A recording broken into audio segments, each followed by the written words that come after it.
अस्सलाम वालेकुम नाजरीन। तबसरे का दूसरा हिस्सा हम करेंगे जर्मनी में असाइलम के तरीक़ेकार के बारे में। इरफान खान साहब मेरे साथ हैं जी। अस्सलाम वालेकुम वालेकुम। सर, ये बताइएगा कि कोई असाइलम के बारे में यहाँ हलचल पैदा हुई या कुछ हुकूमत ने नरमी दिखाई है? 2023 आ चुका है, लोग इंतजार कर रहे हैं कि कब हमें नेशनैलिटियाँ मिलेंगी या कब हमारे हकूक मिलेंगे जी। देखिए, इस मामले में जर्मन हुकूमत ने काफी रिलीफ दिया हुआ है।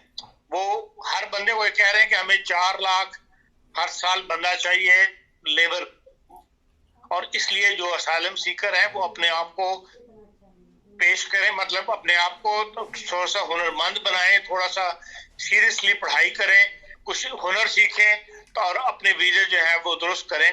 उन्होंने 2-2 साल के वीजे दे रहे हैं लोगों को कि वो अपने आप को, या 1 साल का वीजा दे रहे हैं बास जगहों पे कि ताकि वो हुनरमंद कोई हुनर सीख लें और उसके बाद अपने असाइलम केस खत्म करवा लें। अभी भी जर्मनी के अंदर जो रिपोर्ट है वो 2022 के अंदर 2,44,000 लोगों ने जो है असाइलम अप्लाई किया है। अच्छा। और ये तादाद हर साल बढ़ती चली जा रही है।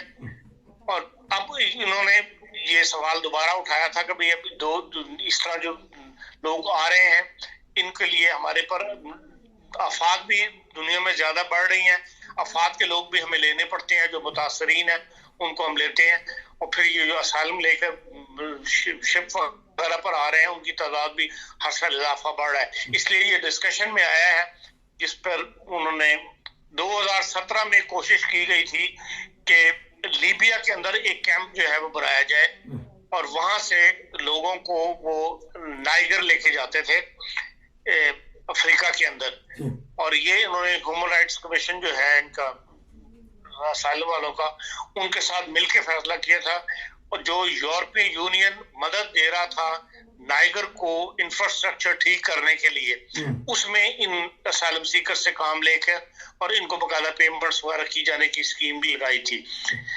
तो वो स्कीम बाद में नकल किया इन्होंने, ब्रिटिश वालों ने। इन्होंने रवांडा जो ईस्ट अफ्रीका का शहर है, वहां पर एक असाइलम लागर बना दिया था। और जो बरतानिया में असाइलम अप्लाई करता था, इसको ये 4,000 किलोमीटर जहाज पे बैठा के वहां ले जाते थे। और 140 मिलियन पाउंड जो है वो इस स्कीम पर बरतानिया जो है वो खर्च कर रहा था। जो लीबिया वाला कैंप बनाया गया था वो बाज़ वजूहात से बंद करना पड़ा, क्योंकि वहां पे बहुत ज्यादा एक तो क्रिमिनल हो गया था कि भाई ये जो नशावर वाले लोग ज्यादा हो गए थे वहां पे, लोग नशे वाली चीजें बेचनी शुरू कर दी थी वहां पे लोगों ने।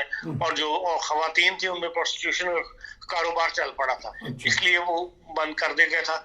लेकिन अब फिर ये बात सामने आई है कि कोशिश कर जर्मन हुकूमत ने, मिस्टर योखिम स्टम्फ एक है एफडीपी के पॉलिटिकल है, ये जो वेस्टफालिया सूबा है उसमें ये मिनिस्टर भी रहे हुए हैं इंटीग्रेशन के, तो इनको अपना सफीर मुकर्रर किया है। और ये अब अफ्रीकन ममालिक में जाके वहां की हुकूमतों से बातचीत करेंगे कि वहां पर ऐसे कैंप कायम कर दिए जाए कि जो समुद्रों के जरिए कश्तियों पे बैठ बैठ के लोग आते हैं और उनको फिर जर्मन हुकूमत जो है वो किसी अफ्रीकन कंट्री में जिसके साथ एग्रीमेंट हो गया वहां लेकर जाए और वहां पर उनको फिर ट्रेनिंग्स वगैरह दी जाए, और उनमें से जो वाकई सीरियसली पढ़ाई करें या ट्रेन हो जाए उनको फिर नॉर्मल वीजे पर जर्मनी लाने की कोशिश की जाए। तो ये एक नई स्कीम सामने आई है और बकायदा उसके लिए मिस्टर योखिम स्टम्फ का नाम भी अनाउंस हो गया है। ये तो एक नई, मतलब आप कह लें कि भाई असाइलम के मामले में एक नई तरफ जो है जर्मन हुकूमत जाने लगी। अच्छा, इसमें सवाल ये पैदा होता है कि जो यहाँ एयरपोर्ट पे आएगा उसने असाइलम केस करवाया है, तो वो उसी वक्त उसको वहाँ भेज देंगे या केस पास होने की सूरत में, या केस? बरतानिया तो ऐसे ही कर रहा है, बरतानिया तो ऐसे ही कर रहा है। ये क्या करेंगे, ये तो डिटेल पहले अभी तो अफ्रीका जाके किसी मुल्क को राजी कर रहे हैं इन्होंने, या 2-3 मुल्कों को राजी करेंगे, उसके बाद फिर स्कीम बनेगी कि हाँ किस चीज को लेके जाना है, कैसे लेके जाना है, पहले वो राजी तो हो अफ्रीका में। तो जिन लोगों ने यहाँ आके अब असाइलम लेना है तो वो आने वाले सालों में, तो वो ये बात भी याद रखें कि उनको एक ऐसे मुल्क में भेज दिया जाएगा जहाँ बेयारो मददगार पड़े रहेंगे। बेजार मददगार तो नहीं पड़े रहेंगे, इंसानियत है इन लोगों में, कोई ना कोई उनके लिए स्कीमें शुरू करेंगे या किसी तरीके उनको बाहर इस काबिल बनाएंगे कि वो वहाँ पे हुनर सीख सकें और फिर यहाँ जर्मनी में जिनको वो पसंद करेंगे, जिनको वो काम मिल जाएगा उनको यहाँ ले आएंगे। तो आपने जिस तरह कहा कि 4 लाख इनको अफरादी कुव्वत हर साल चाहिए होती है, तो वो जर्मन कौम में इतनी अब कैपेसिटी नहीं है, इतने बच्चे नहीं, इतने इनका सूकुफ्त, इनका मुस्तकबिल ऐसा नहीं है कि उनमें से कुछ लिए जाए। बच्चे तो ले रहे हैं, जो पढ़ाई कर रहे हैं वो ले रहे हैं, लेकिन जरूरत मुस्तकिल बढ़ रही है, आगे आबादी कम हो रही है उनकी। अभी तो अगर ये मुहाजिरीन ना आते तो इनके आबादी तो बहुत कम हो गई थी। अब इस साल भी 2021 में भी और 22 में भी मुहाजिरीन के यहाँ बच्चे ज्यादा पैदा हुए हैं और जर्मन कौम के बच्चे कम पैदा हुए हैं।